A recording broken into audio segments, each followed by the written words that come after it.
Okay, so it's a bit of an update. I'm hoping you can hear this because it's quite windy.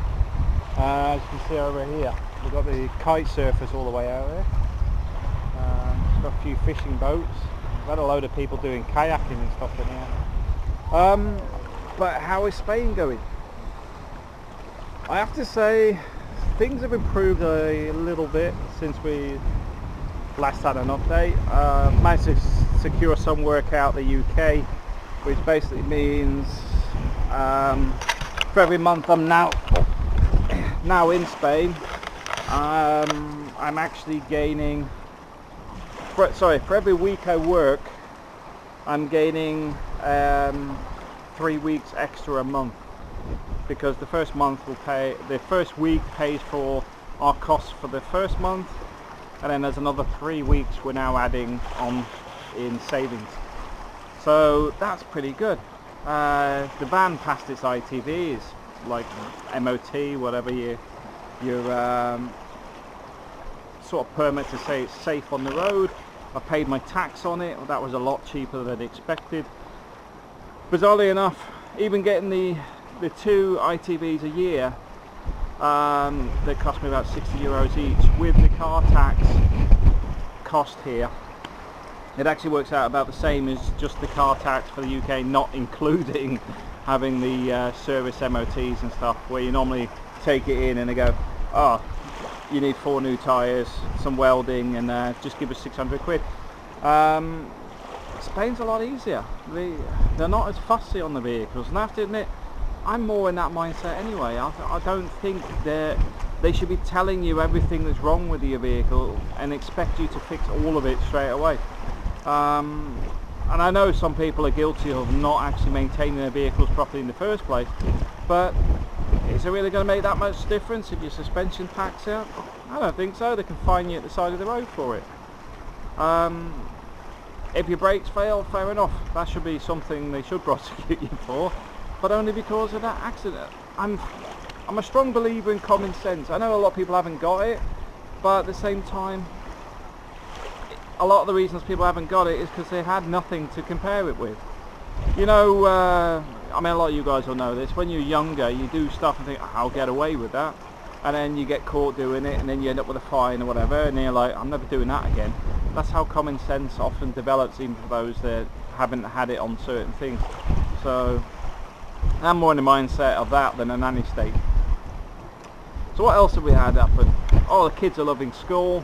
We've just had to fill in Ubi's paperwork again, because he's moving now from the, what do they call it, infants to primary, which means you have to do all the paperwork again, even though it's actually still in the same physical location, it's the same school. But you still have to go through all the paperwork. That means like the padron, medical certificates, blah blah blah. Not a biggie. I will say, although it's windy, as you probably can hear, it's still about 34 degrees today. We've had like a bit of a warm spell of 30, 40, 36 degrees nearly every day now. So summer's here. We've got some construction going on over there. You see these apartments at the back here, brand new. This bit of greenery on the front here, there will be no more construction in front of that anymore. That's the last line of construction along there, because all that's nature reserve. If anybody did build on that, eventually what would happen is they would rip it down and people would lose their properties and whatever. The mayor of Torrevieja has had a little bit of trouble relating to a spa he did on some land of a similar nature reserve. I think he's currently doing a 3-year prison sentence at the moment. But those ones there, the last line. So if you want a sea view, this is the last ones in La Mata. I can actually put you in touch with a girl that does that. Her name's America, funny enough. A lot of Spanish women are called America. I don't know why. But anyway, I can put you in touch with that sales agent. She actually sits in the office all day there. Let me get up without dropping the camera. But what else has been going on? yeah, working from home is going quite well.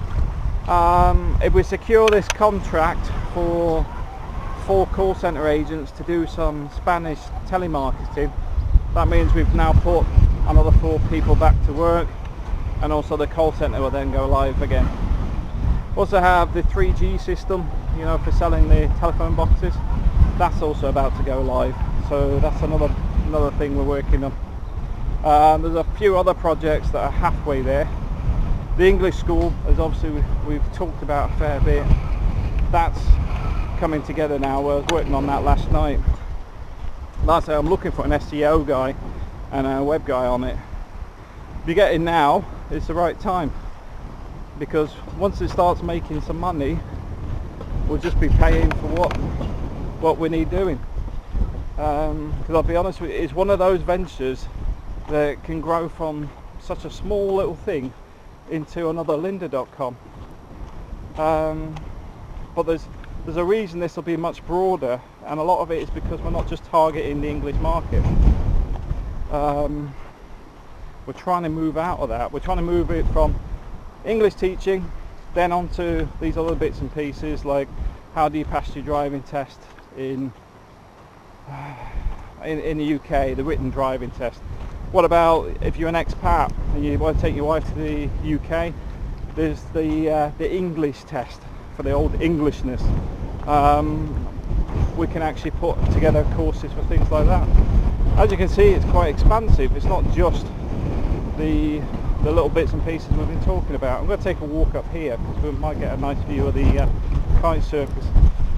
Yeah, there's the crane working away over there. Those apartments start at about, I think the cheapest one's 120,000.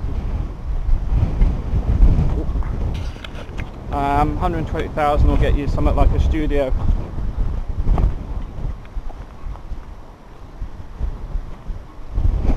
Yeah, if this wind died down, it'd be nice. It's blowing everything up. Look. But we were out swimming yesterday, that's why I did some videos in the middle of the night, but I didn't do much afterwards, or before, because we're actually sat down over here. We're up on this little sort of reef area, Ubi calls it Ubi Island, so we had the kids out swimming yesterday. Because right up to here, it's not deep. In fact, once we get a bit further out, you'll see that it's not deep at all, but there's some beautiful fish in here. When I say in here, it's obviously the sea, but I'm not on about going miles off. I mean, literally, there's some good fish not far off. You come out here about 4 in the morning, you can see a lot of fish jumping around.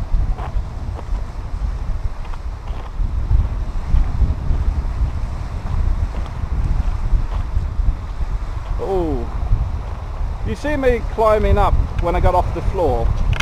Look what it's just done to my leg. I was just thinking that's painful. What's done that?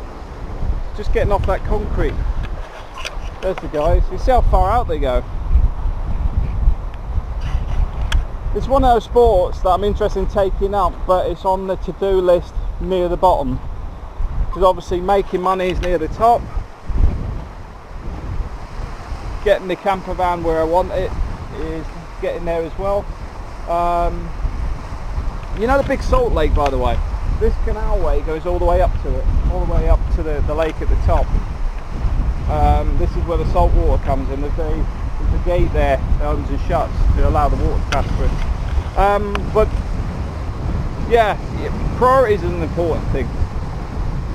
One of the key elements before I spent any more money on the van was getting it through its ITV, the MOT thing. Now that's done, I'm going to get maybe 150 watt solar panel and put it on the top, because that will charge the cool box and means I can charge a laptop, maybe a small TV or something in there for the kids when we're out and about. But on top of that, I've already bought an awning, what do you call it, all the poles, ground sheets, the works, because there was a van in the UK that's actually knackered, so the guy was selling all his stuff second hand. Now just for the awning, a cheap one, without the rails or anything like that, was going to cost me about 150 quid. I got the awning with the rails for the van, plus, I don't know, about 20 square foot of stuff, maybe about 15-20 square feet of stuff, you know, like plates, kitchen, gas bottles, all that stuff, for 112 quid. So I'm just trying to get that to Spain at the minute. Because once I've got that, it'll be happy days. We're then geared up for actually camping.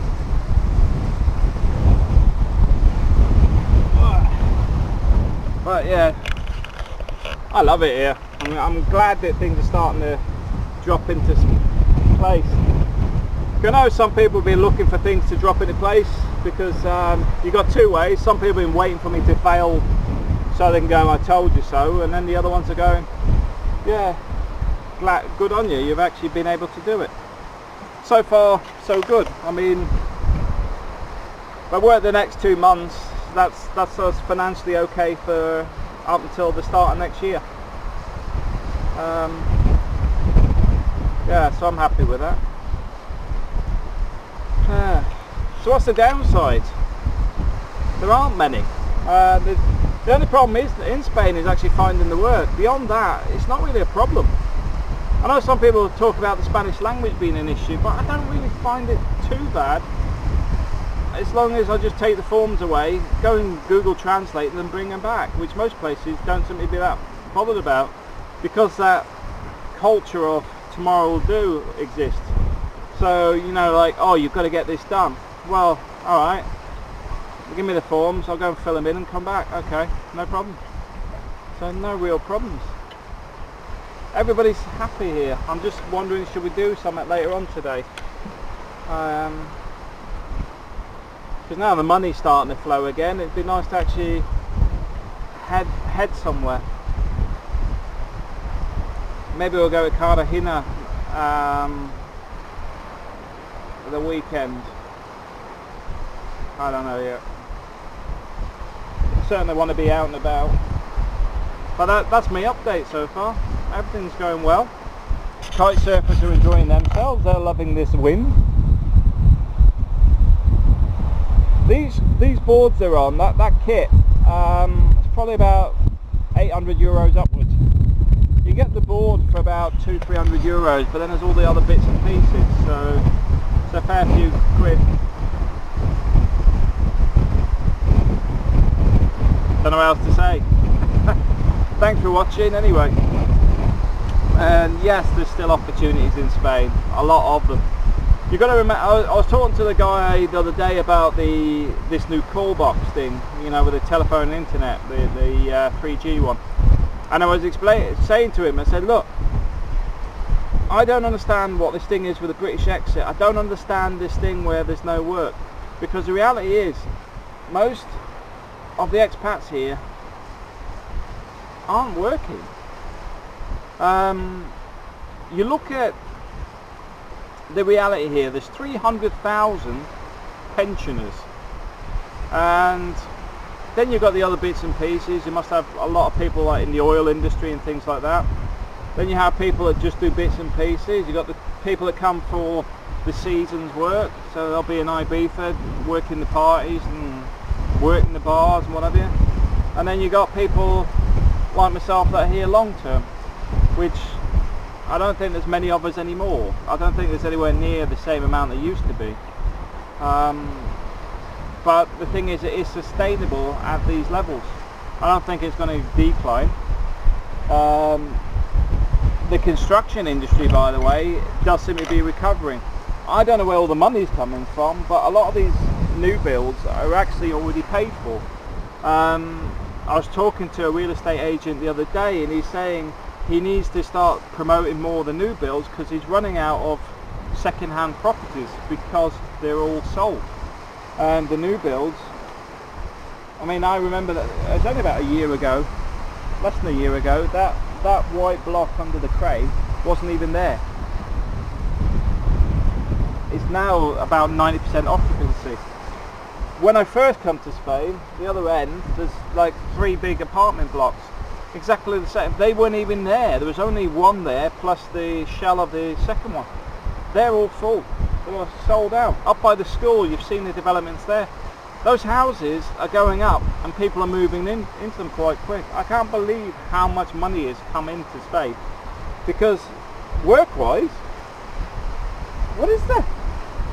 I mean, La Mata is more like a village with lots of apartments, because you have your full-time population like myself, but like this restaurant here, they've only just put that back up. That was an empty space a few weeks ago because they took it away for the winter. That's not there all year round. But then when you go up and you look, that's all the apartments there. Go to the left, there's a couple of little restaurants. On the square is restaurants, a couple of shops, and then you've got one bank. There's a few bakers and bits and pieces, but there's nothing that's substantial as a major employer. There's just nothing here. But at the same time, if you can actually make a living here in some form, this is much better than sitting in the UK in the rain. Right, thanks for watching. Sorry I babbled on so long.